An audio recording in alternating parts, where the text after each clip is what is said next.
एक बड़ी खबर मुरैना से। मुरैना में वन रक्षक हरकेश गुर्जर की मौत का मामला है। मामले में सुप्रीम कोर्ट ने स्वतः संज्ञान लिया है। सुप्रीम कोर्ट में आज सुनवाई होगी। रेत माफिया ने ट्रैक्टर से कुचलकर हत्या कर दी थी। मुरैना के दिमनी थाना क्षेत्र का ये मामला है। रेंजर, पत्रकार और एक आईपीएस की हत्या हो चुकी है। तो ये बड़ी खबर मुरैना से है, जिस पर स्वतः संज्ञान सुप्रीम कोर्ट की तरफ से लिया गया है। रेत माफिया ने कुचलकर हत्या कर दी थी। मुरैना के दिमनी थाना क्षेत्र की घटना।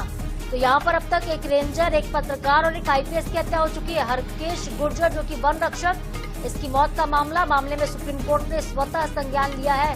सुप्रीम कोर्ट में आज इस घटना को लेकर सुनवाई होगी। रेत माफिया ने ट्रैक्टर से कुचलकर बड़ी बेरहमी से वन रक्षक को मौत के घाट उतार दिया था। अमन सक्सेना हमारे संवाददाता हमारे साथ जुड़ गए ज्यादा अपडेट लेकर। अमन, ये जो पूरा मामला है वन रक्षक की हत्या का, जरा विस्तार से इस पर जानकारी आप दीजिएगा और आज इस पर सुनवाई भी होगी, उसको लेकर भी जानकारी।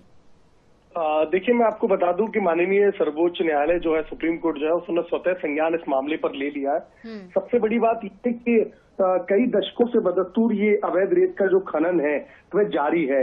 ऐसा ही होता है। 2-3 दिन पहले जब हरकेश गुर्जर व उनकी टीम को सूचना मिलती है कि अवैध रेत का जो खनन है उसको करने के बाद जो प्रतिबंधित रेत है उसको लेकर जो उसके उस खनन के जो ट्रैक्टर है वो वहां से गुजरने वाले हैं, तो उसको लेकर हरकेश और उनकी जो टीम होती है वो कार्रवाई करने के लिए नाकाबंदी करती है, चेक पोस्ट बनाती है।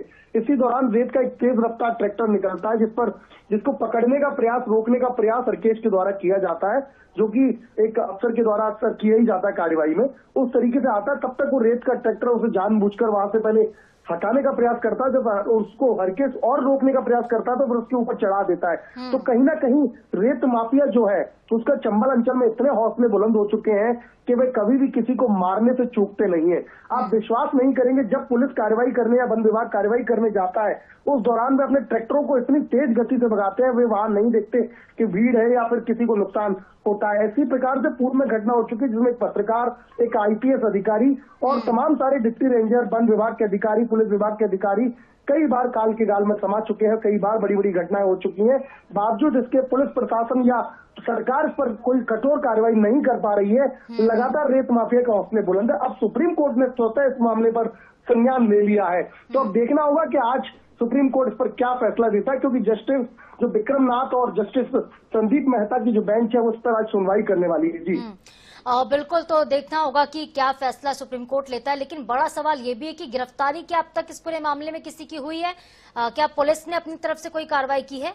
अमन, देखिए, मैं बिल्कुल आपको बता देता हूं। मुरैना के जो पुलिस अधीक्षक है समीर सौरभ, उनका कहना है कि जो दोषी हैं उन पर कार्रवाई लगातार की जा रही है। इसी क्रम में पहले उन्होंने जो रेत के जो ट्रैक्टर के जो मालिक हैं उनमें से दोनों जो भारतीय जनता पार्टी से जुड़े राजनेता बताए जा रहे हैं, जिनमें से एक को पहले गिरफ्तार किया और एक को कल शाम को गिरफ्तार कर लिया। तो दोनों जो मालिक है उनकी गिरफ्तारी हो चुकी है, परंतु जो ट्रैक्टर चालक था जिसने इस पूरे घटनाक्रम को अंजाम दिया है वह अभी तक पुलिस की गिरफ्त से बाहर है, जबकि पुलिस ने उस पर 10,000 रुपए का इनाम भी घोषित कर दिया है, परंतु अभी तक वो पुलिस की गिरफ्त से बाहर है। हालांकि पुलिस का कहना है कि जल्द उसे भी पकड़ लिया जाएगा। जी ठीक है, तो अब नजर है सुप्रीम कोर्ट पर अमन की, जब सुनवाई होती तो क्या फैसला आता है सुप्रीम कोर्ट की तरफ से पूरे मामले को लेकर। क्योंकि जिस तरह से मुरैना में ये हत्याएं हो रही हैं, लोग कार्रवाई करने के लिए पहुंचे, चाहे वन विभाग के अधिकारी हो चाहे पुलिस कर्मचारी हो, जब भी इस तरह से एक्शन होता है तो रेत माफिया हावी नजर आते हैं।